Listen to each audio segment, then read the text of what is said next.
Hello ইয়ারো, কেমন আছো? I guess সবাই ভালো আছো। সকাল গুড মর্নিং হয়ে গেছে অ্যান্ড আমারও চা বসানো হয়ে গেছে, গরম হচ্ছে চা। অ্যান্ড চা হতে হতে আমারও ঘুম ভাঙছে না। ঘুম ভেঙে আবার খিদে পাচ্ছে, কী খাবো বুঝতে পারছি না। পেটে গুড়গুড় করছে।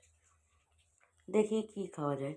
বাথরুম টাথরুম করি, খাই, দেন ভাবছি। তো বিকাল হতেই বেরিয়ে পড়েছিলাম নিজের বন্ধুদের সাথে, বিকজ দুপুরবেলা বেরিয়েছিলাম আমার এক বন্ধু অঙ্কনার সাথে, ওর সাথে একটু বাইরে বেরালাম। প্লিজ অ্যাভয়েড মাই ফালতু বকবক, যেটা হয়তো কেউ বুঝতে পারবে না, আমার রেকর্ডিংও ঠিকঠাক হয়নি। তো আমি ওর সাথে বেরিয়েছিলাম, একটু গড়িয়াটে কিছু কেনাটেনা করলাম, করে দেন বাড়ি এলাম। ওই যে ওরা হাঁটছে সামনে, আমাকে ফেলে দিয়ে চলে গেছে।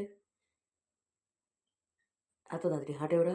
আমি একটু গালাগাল দিলাম, ওরা একটুখানি আমাকে গালাগাল দিল, দেন আবার হাঁটা স্টার্ট করলাম। ওই দেখো ওরা হাঁটছে। বিকালবেলায় আমার আরেক বন্ধু এলো, জয়। ওর সাথে আবার প্ল্যান করলাম, যে অনেক বছর হয়ে গেছে আমরা একসাথে কোথাও বেরানো হয় না। তো কী করব, গুটি গুটি পায়ে তাড়াতাড়ি তাড়াতাড়ি রাত্রেবেলা একটু বেরিয়ে পড়লাম কিছু হালকা ফুলকা খেতে। কাছে ধারে এমনি অনেক জায়গা আছে, তো আমাদের কাছে ধারে একটুখানি খাবার দাবার খেয়ে নিলাম। ভাবলাম খেয়ে দিয়ে নিয়ে দেন হাঁটতে হাঁটতে আবার বাড়ির দিকে। কেমন আছো? আই গেস সবাই ভালো আছো। Good morning. অনেকক্ষণ বন্ধুদের সাথে কাটানো হলো, বিকজ অনেকদিন কন্ট্যাক্ট ছিল না। দেন বাড়ির যে সিচুয়েশন যাচ্ছিল, সেই সিচুয়েশনের মধ্যে আমিও কোথাও না কোথাও হারিয়ে যাচ্ছিলাম। থ্যাঙ্কস টু দেম, যে কালকে ওরা এলো অ্যান্ড ওদের সাথে কিছুটা সময় আমি কাটাতে পারলাম। ওদের সাথে যখন থাকি আমি কিছুটা চেঞ্জ হয়ে যাই, তখন আমি একটা অন্য প্রিয়াঙ্কা থাকি।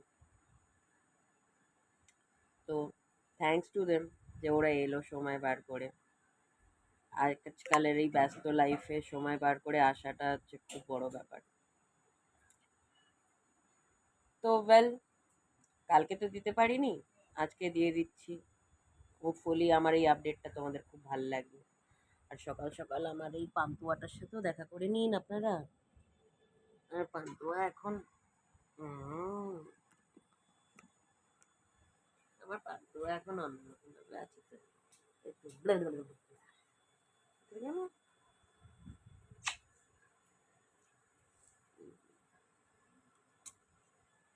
চলো, তোমাদের সাথে আবার পরে দেখা হবে।